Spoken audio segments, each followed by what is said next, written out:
할렐루야.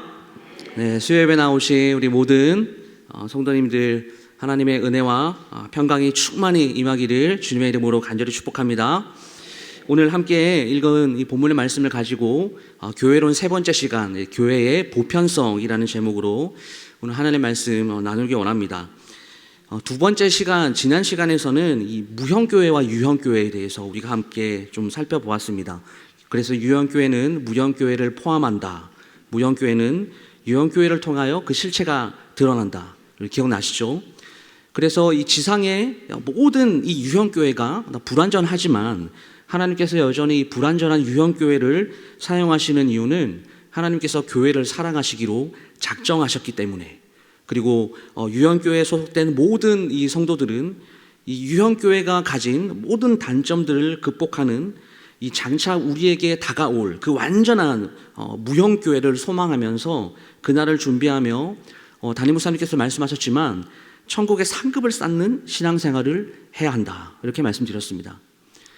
오늘은 이 교회론 세 번째 시간으로 이 보편적 교회에 대해서 우리가 함께 살펴보기를 원하는데요. 이 개혁주의 교회론을 연구하시는 이 많은 학자들이 교회의 특성이 무엇이냐 라고 할 때 이 통일성, 그리고 거룩성, 보편성, 사도성, 이렇게 네 가지의 특성이 있다라고 말을 합니다. 다시 말해서 오늘 함께 읽은 이 본문에도 잘 나타나 있지만 모든 교회는 예수 그리스도를 나의 구주로 믿는 이 하나의 통일된 신앙 고백 위에, 그 토대 위에 세워졌다라는 점에서 교회는 이 통일성을 가지고 있습니다.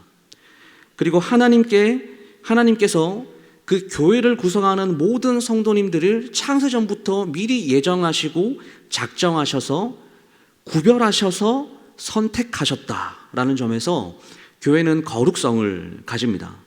그리고 또한 예수님의 세 가지 사역 아시죠? 가르치고 전파하고 치유하는 이 사역을 지금도 계승하여서 이 교회의 본질적인 사역을 추구한다라는 점에서 교회는 사도성을 가지고 있고, 마지막으로 교회는 어느 곳에나 위치해 있든지 이 각각의 모든 지체들이 모여서 이 하나의 교회를 이루기 때문에 교회는 보편적입니다. 보편성을 가진다라고 이렇게 이야기를 할 수가 있습니다. 오늘은 이 네 가지 중에서 이 보편성에 대해서 좀 우리가 자세하게 살펴보길 원하는데요. 그러면 교회는 어떤 점에서 보편적일까요? 첫 번째 우리가 살펴볼 것은 보편적 교회의 유래와 의미에 대해서 우리가 함께 살펴봐야 됩니다. 보편적 교회라는 말은 우리가 매주마다 고백하는 이 사도신경에 보시면 거룩한 공회라는 말이 나옵니다. 들어보셨죠? 여기서 이 공회가 보편적 교회를 지칭하는 단어입니다. 요즘에 나오는 영어 성경에는 The Holy Universal Church 이렇게 기록이 되어 있는데요. 이게 예전 그 영어 성경 번역본만 하더라도 이렇게 되어 있습니다. The Holy Catholic Church 이렇게 기록을 했습니다. 뭔가 느낌이 확 오시죠?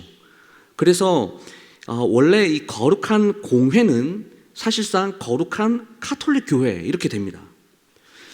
그런데 사도신경에서 우리가 이 카톨릭 처치라고, 카톨릭 교회라고 사용을 하고 있지 않아요.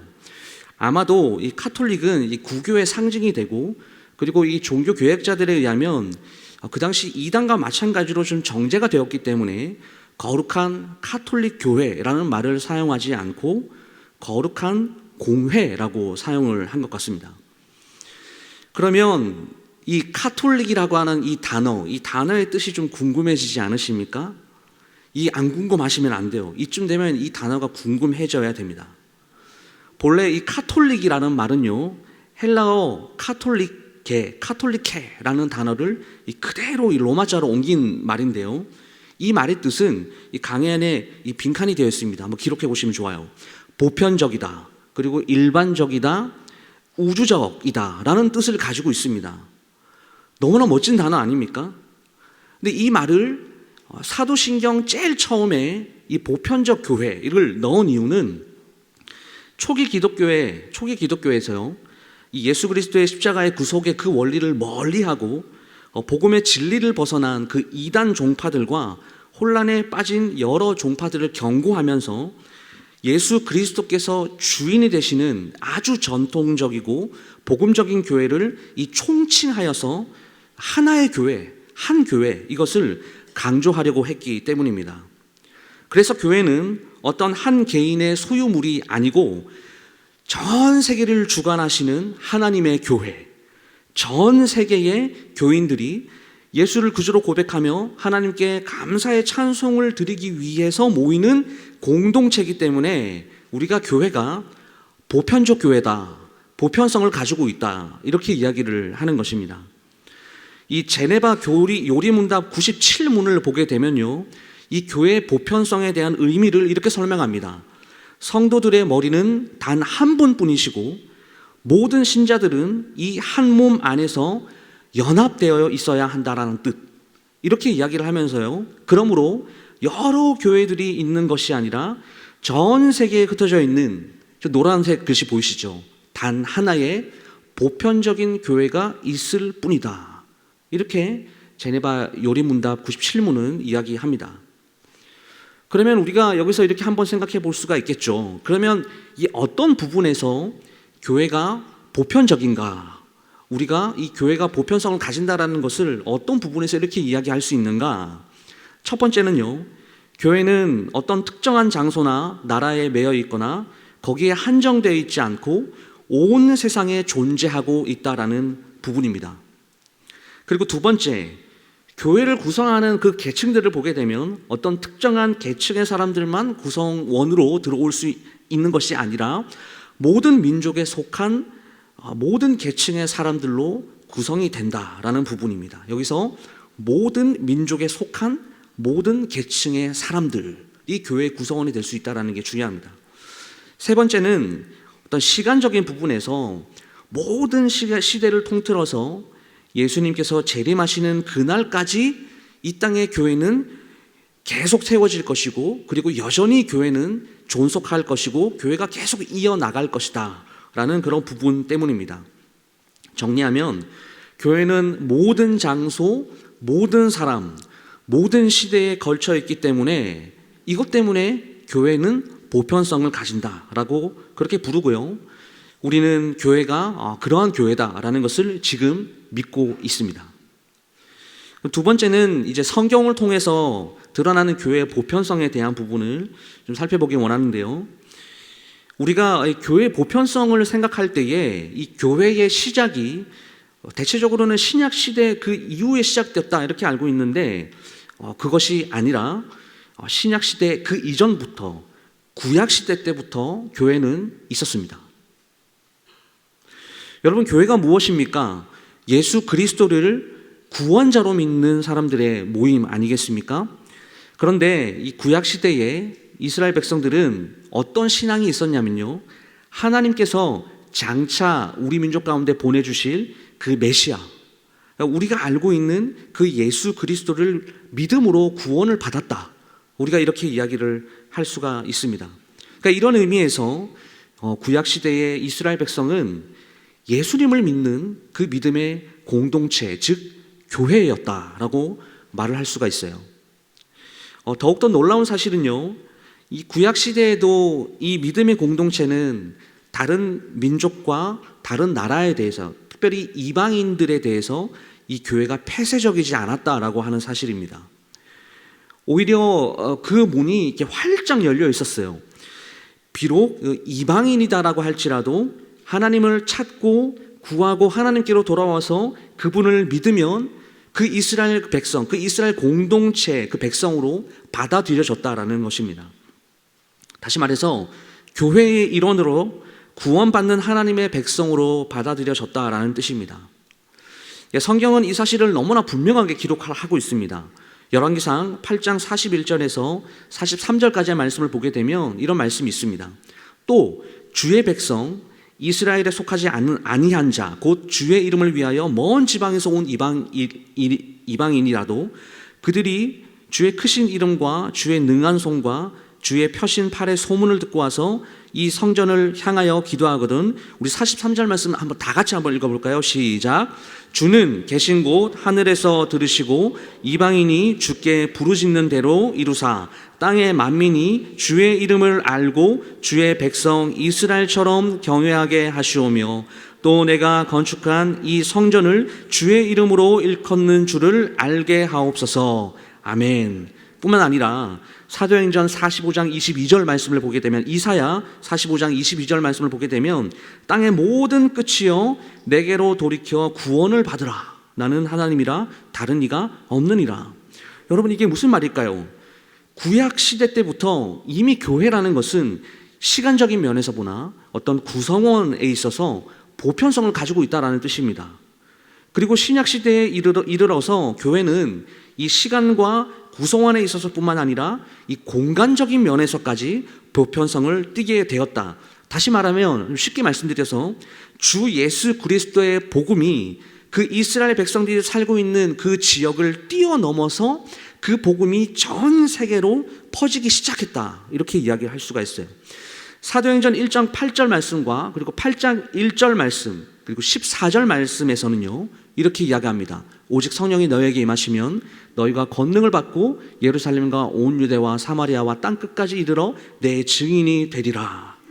사도행전 8장 1절 말씀에는요, 교회가 큰 박해가 있어 사도 외에는 다 유대와 사마리아 모든 땅으로 흩어지니라 라는 말씀이 있고요, 우리 8장 14절 말씀에는요, 예루살렘에 있는 사도들이 사마리아도 하나님의 말씀을 받았다 함을 듣고 베드로와 요한을 보냈다라는 말이 있어요.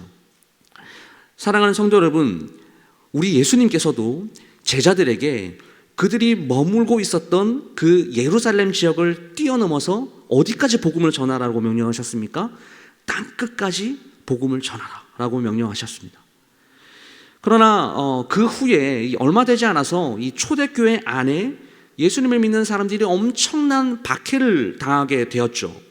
이 박해로 인해서 성도들은 전 세계적으로 막 뿔뿔이 흩어지게 되었는데, 가만히 숨어서 이 성도들이요, 가만히 숨어서 그 상황이 좀 나아지기를 숨죽여서 기다렸던 것이 아니라 자신의 목숨이 그 죽음을 향하여 달려간다는 사실까지도 알고 있으면서 내가 복음을 전하면 순교를 당하겠구나라는 이 사실을 알면서도 적극적으로 그 흩어진 곳에서 복음을 전했다라는 사실입니다. 그 결과가 어떻게 되었습니까? 예수님께서 명령하신 대로 사마리아 지역까지 복음이 전파되게 되었고, 그 후에 복음은 더 먼 지역까지 전파되고 또 전파되고 또 전파되다가 지금 저와 여러분 이 한국 땅에도 복음이 들어오게 된 것 아닙니까? 그렇다면 복음 전파가 그럼 오늘날 이 한국 땅에서 저희들 이 차원에서 복음 전파가 멈추었습니까? 아니요, 전혀 그렇지 않습니다. 지금도 파송된 수많은 선교사님들이 다른 지역으로 또 다른 지역으로 복음을 지금도 열심히 전하고 있습니다. 복음이 전파되는 것과 마찬가지로 교회도 계속해서 그 곳곳에 그 지역에 세워지면서 모든 나라와 모든 족속으로 이 복음이, 교회가 퍼져나가고 있다라는 사실이죠. 그러면 이제 세 번째, 교회의 보편성을 우리가 이제 성경을 통한 구약과 신약을 통한 구약의 그 교회의 보편성을 좀 짧게 살펴봤는데, 이 교회의 보편성을 우리가 어떻게 지금 이 시대에 유지하고 적용할 수 있는가 하는 부분입니다. 첫 번째는요, 먼저 이 보편적인 교회라는 말을 좀 우리가 좀 잘 봐야 되는데, 교회는 인종, 성별, 신분, 학력, 경제력 등의 차이를 뛰어넘는 공동체라는 것을 우리가 기억해야 됩니다. 골로새서 3장 11절 말씀을 우리 다 같이 한번 읽어볼까요? 시작. 거기에는 헬라인이나 유다인이나 할레파나 무할레파나 야만인이나 수구디아인이나 종이나 자유인이 차별이 있을 수 없나니 오직 그리스도는 만유시요 만유 안에 계시니라. 아멘. 여러분, 만약에 우리 교회 공동체 안에서 이 지체들 간에 어떠한 이유에서든 만약에 차별이 존재한다면 교회의 보편성을 깨는 행동이다라는 것을 우리가 기억해야 됩니다. 뿐만 아니라 갈라디아서 3장 26절에서 29절까지의 말씀을 보게 되면요, 너희가 다 믿음으로 말미암아 그리스도 예수 안에서 하나님의 아들이 되었으니 누구든지 그리스도와 합하기 위하여 세례를 받은 자는 그리스도로 옷 입었느니라. 너희는 유대인이나 헬라인이나 종이나 자유인이나 남자나 여자나 다 그리스도 예수 안에서 하나이니라. 너희가 그리스도의 것이면 곧 아브라함의 자손이요 약속대로 유업을 이을 자니라. 아멘.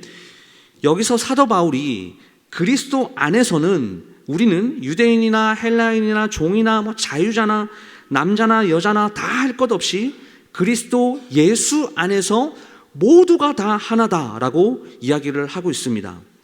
이것을 이 교회 보편성을 말하면서 정작 교회 안에서 어떠한 이유에서든지 이 차별이 존재한다면 실제로 그 사람은 교회 보편성을 믿지 않는 사람일 것입니다.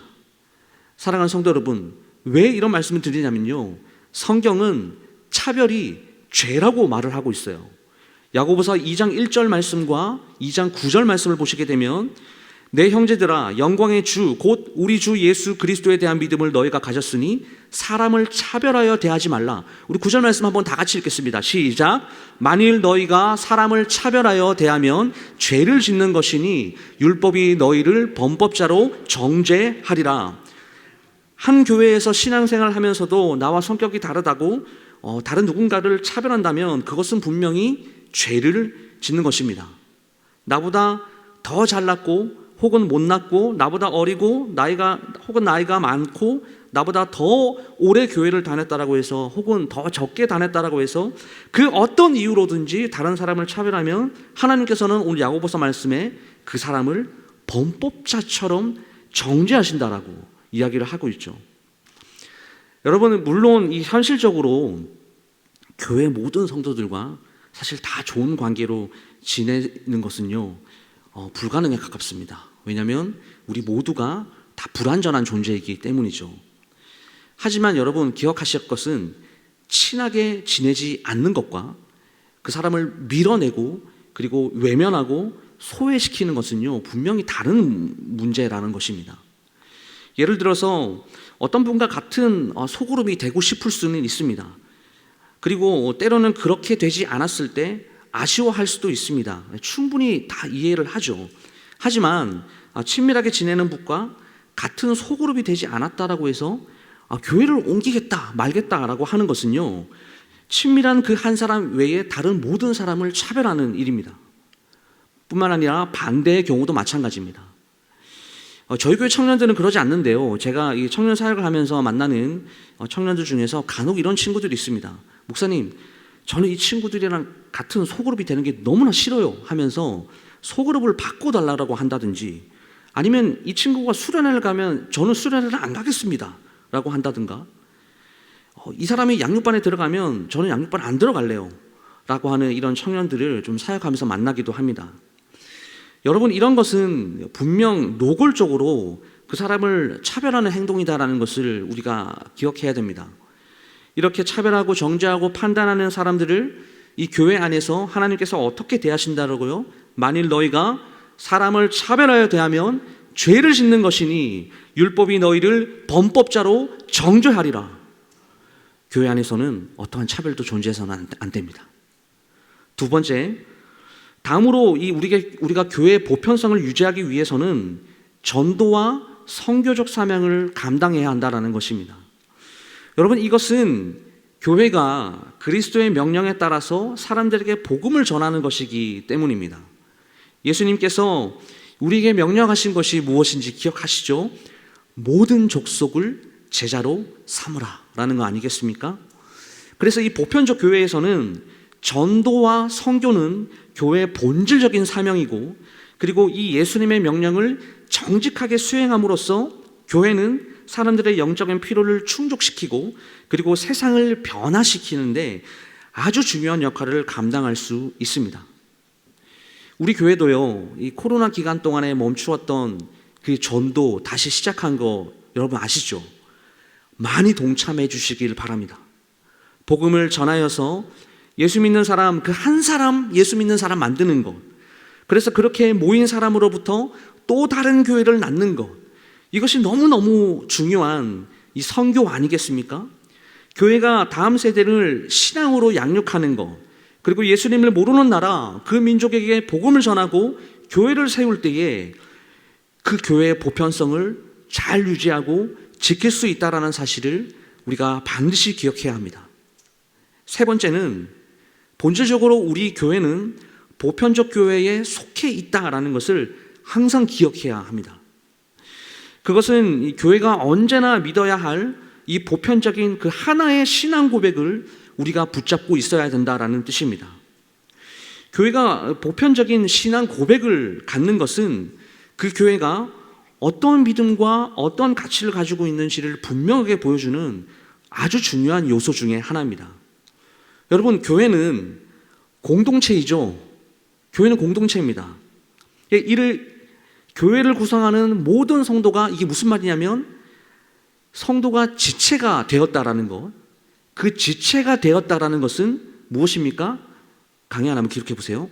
하나로 연결되어 있다라는 뜻이에요. 이 지체라는 것은 하나로 연결되어 있다라는 그런 뜻입니다. 이거의 근거가 무엇이겠습니까? 아주 중요한 신학인데요. 그리스도와 연합되었다라는 그 신학이 교회의 모든 지체가 다 하나다라고 하는 근거가 됩니다. 우리가 보편교회에 속하여서 이 하나의 신앙 고백으로 공동체가 되었다라는 것, 함께 신앙생활을 하면서 서로를 위해서 함께 기도해 줄 수 있고 봉사할 수 있고, 그리고 서로의 신앙의 성장을 도와줄 수 있고, 또한 위로해 줄 수 있고 격려해 줄 수 있고 함께 기뻐하고 함께 슬퍼하는 진정한, 제가 이 코이노니아라고 좀 표현을 하고 싶은데요, 이 진정한 교제, 이 교제를 한 지체된, 그리고 한 교회에서 경험할 수 있다는 것을 말해줍니다. 사랑하는 성도 여러분, 그러므로 각기 다른 사람들이 이렇게 한 신앙 안에서 공동체를 이루면서 신앙생활을 한다는 것, 이것은 보편교회의 너무 중요한 특징이라고 할 수가 있습니다.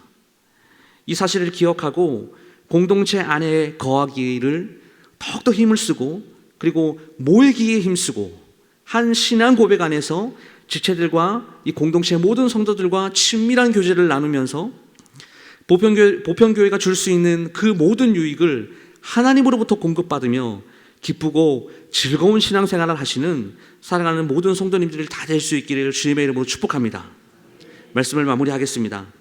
교회의 보편성은 어느 민족, 어느 시대, 어느 지역에도 항상 참된 교회가 존재한다는 것을 의미합니다. 교회의 보편성은 사람들 사이에 막힌 담을 헐고 모든 나라, 모든 민족, 모든 영역 속에서 그리스도가 주 되신다라는 사실을 증거하게 합니다. 그러면 우리 교회는 그리스도의 주 되심을 만방에 전파하고 있는 교회입니까? 아니면 오늘 함께 나누었던 말씀처럼 이 교회 안에서 차별과 시기와 질투가 난무한 그런 교회입니까? 바라옵기는 우리 모두가 이 교회의 보편성을 통하여서 교회의 참된 본질을 회복하는데 온 힘을 쓸 수 있기를 간절히 소망합니다. 그래서 소외와 차별을 뛰어넘어서 우리 모두가 이 광현이라고 하는 이 보편적 교회 안에서 화합하고 화해하고 서로 사랑하는 데 열심을 내어서 이렇게 하나님을 기쁘시게 해드리는데 우리 모두가 도구로 사용되어 줄 수 있기를 주님의 이름으로 축복합니다.